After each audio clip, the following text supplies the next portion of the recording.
அலைக்கும் வரஹ்மத்துல்லாஹி வபரகாத்துஹு. கோடை வெப்பம். அல்லாஹுடைய தூதர் ஸல்லல்லாஹு அலைஹி வஸல்லம் அவர்கள் கூறினார்கள், வெப்பம் கடுமையாகும் போது, வெப்பம் தணியும் வரை லுஹர் என்ற தொழுகையை தாமதப்படுத்தி தொழுங்கள். ஏனெனில் கடுமையான வெப்பம் நரக வெப்பக்காற்றின் வெளிப்பாடாகும். இந்த செய்தி அப்துல்லாஹ் இப்னு உமர் ரலியல்லாஹு அன்ஹுமா அவர்கள் மூலமாக அறிவிக்கப்பட்டு ஸஹீஹுல் புகாரியிலே 533 என்ற எண்ணிலே பதிவு செய்யப்பட்டிருக்கிறது. நல்ல வெயில் நேரத்தில் நாம் வெளியே செல்லாமல் இருப்பது மிகச்சிறந்த முன்னெச்சரிக்கை என்பது நாம் அறிந்து கொள்ள வேண்டிய ஒன்று. நாம் முன்னெச்சரிக்கையாக இருக்க வேண்டும். அதுதான் நம்முடைய உடலுக்கும் நம்முடைய வாழ்வியலுக்கும் நன்மை பெறக்கூடியதாக இருக்கும். கோடையின் வெப்பம் அதிகமாக இருப்பதால் தாகம் இல்லாவிட்டாலும் அவ்வப்போது போதுமான குடிநீரை அருந்த வேண்டும். லேசான ஆடைகளை, வெளிரிய ஆடைகளை, உடலை இறுக்கி பிடிக்காத தளர்வான முழு கை ஆடைகள், நூல் துணி, பருத்தி ஆடைகளை அணிய வேண்டும் என்று மருத்துவர்கள் நமக்கு அறிவுறுத்துகிறார்கள். வீட்டிலே தயாரிக்கப்பட்ட நமக்கு தேவையான உடலுக்கு ஆரோக்கியம் தருகின்ற பானங்களை, பல ரசங்களை குடிக்க வேண்டும் என்றும் மருத்துவர்கள் அறிவுறுத்துகிறார்கள்.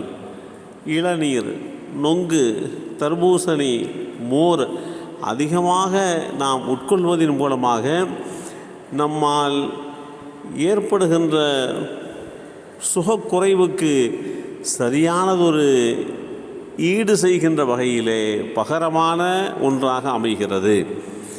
வயதானவர்கள், குழந்தைகள், நீரிழிவு நோயினால் பாதிக்கப்பட்டவர்கள் வெயிலின் தாக்கத்தினால் அதிகமாக பாதிக்கப்படுவதற்குண்டான சாத்தியக்கூறுகள் உண்டு.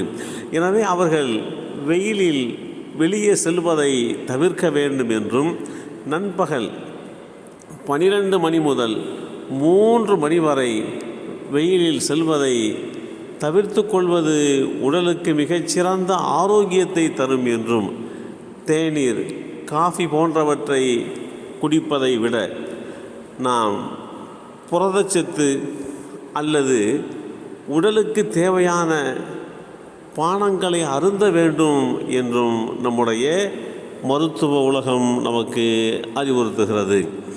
இஸ்லாமியர்கள் கால மாற்றங்கள் குறித்து சிந்திக்க கடமைப்பட்டவர்கள். இந்த கோடை வெயிலிலே நன்மை தீமைகளை அறிவதற்குண்டான சாத்தியக்கூறுகளை இஸ்லாம் நமக்கு தெளிவுபடுத்தியிருக்கிறது. அல்லாஹுடைய படைப்பில் எதுவுமே வீணானது இல்லை. அதை நாம் அறிந்து நம்மை படைத்த இரட்சகனாகிய அல்லாஹுவை புகழ வேண்டும்.